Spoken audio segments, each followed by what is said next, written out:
Hey guys, Luke here from Flukes Kitesurfing. Welcome to today's video. In this video, we're going to compare kite surfing into parawinging, so how they translate.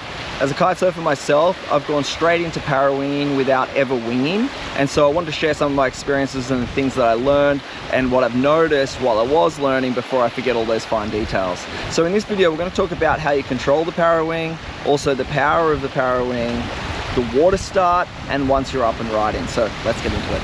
So first, let's talk about how you control the parawing. You might immediately notice how similar it feels to a kitesurfing kite. It is, after all, just a small kite with short lines and a control bar.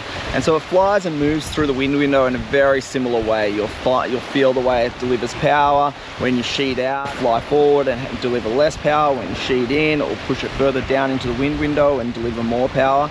And so there's a lot of similarities there. The main difference is the bar orientation. So the bar is perpendicular to your kite bar.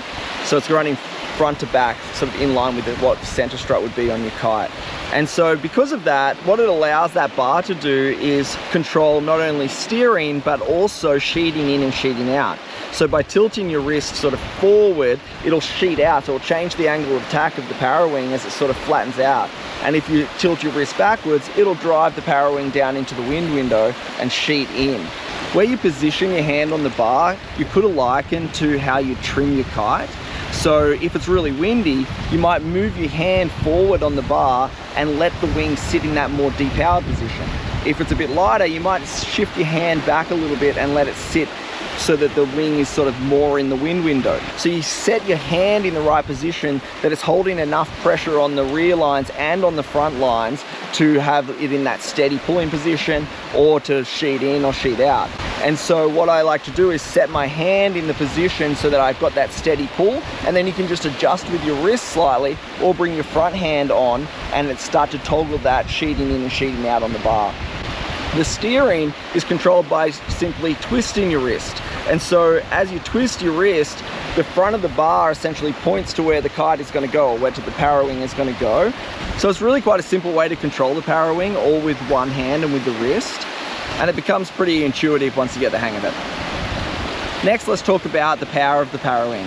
Something that immediately stood out to me is you feel like it has a huge amount of power. You almost feel overpowered, but it really delivers very little power. The kite movement itself doesn't deliver a lot of power like the kitesurfing kite does. So that big swoop-in motion with a big kite is delivering all of that apparent wind on the kite itself, plus the wind speed is higher at 20 meters above the ground, and so you're getting all of that extra power. You don't get any of that with the parawing.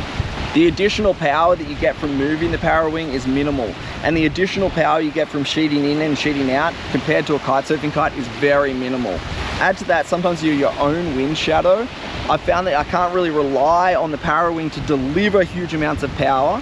I have to more focus on having the parawing in more of a steady position and just sort of pulling me along.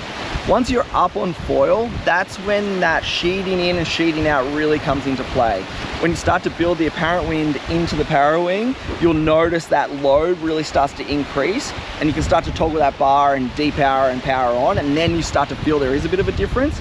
But particularly when you're going slow or water starting, the difference in power is very minimal. The parawing also feels very erratic, as it's something that I noticed. Moves very quickly through the sky. Small movements with your wrist just like send it to the other side of the window really quickly. And so you've got to try and slow it down. Everything is very fast and very direct with the parawing compared to a kitesurfing kite. And that brings me to the next point, which is the water start. The water start was definitely the biggest challenge and the biggest difference that I found coming from kiting into parawinging without ever winging. And the reason is that the water start with the kite, you do the big power stroke with the kite, it drives down through the wind window and you get that burst of energy to pull you up onto your board or up onto your foil, and off you go. That really doesn't exist, like I was just explaining with the parawing. So with the water start, instead you're doing this kind of slow motion, just building a little bit of momentum and then trying to pump up onto the foil, and the parawing doesn't offer much extra power if you start moving it or sheeting in or sheeting out. And so I keep it in that steady pull position like I was just talking about, and really have to rely on pumping with the foil and looking for swells and having enough load in the parawing in order to get up onto foil. This is kind of one of the biggest challenges for sure.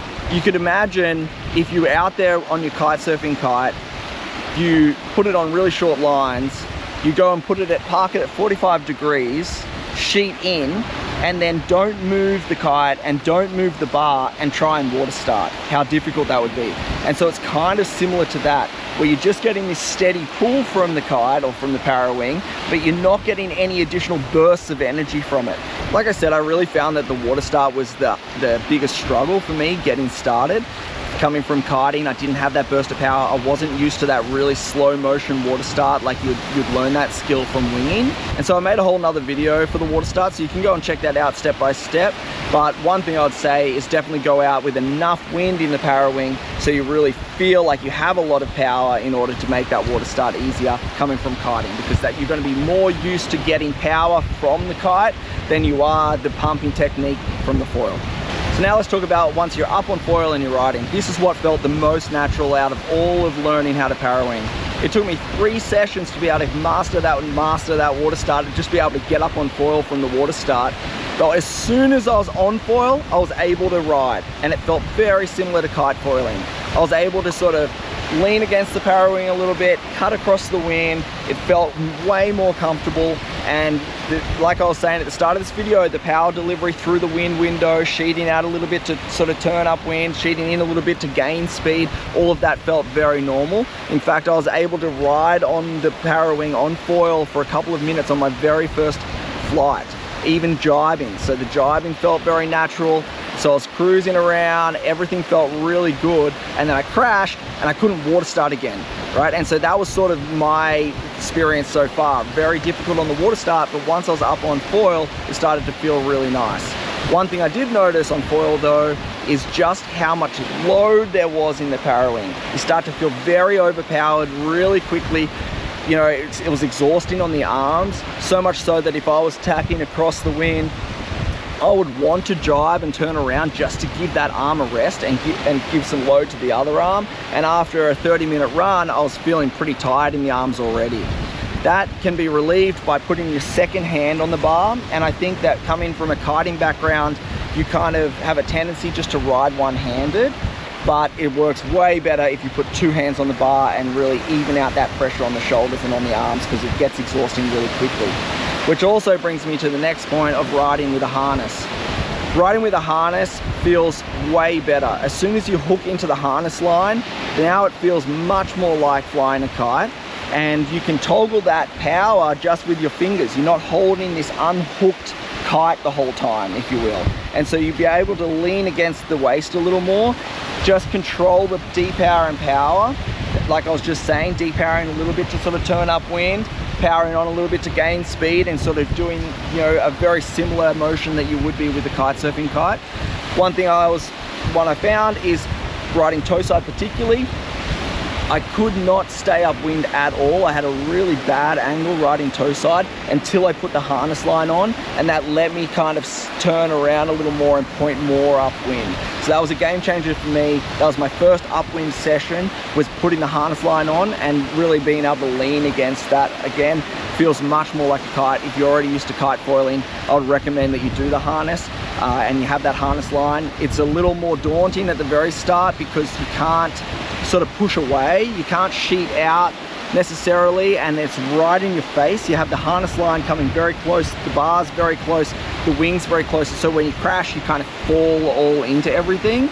So I was glad that I went out without the harness first and just got used to riding, but now that I'm feeling more comfortable with it, putting the harness on really has been a big help as well, and feels very much like kite flying. So that's my experience so far, and my comparison with the Parawing to the kiting.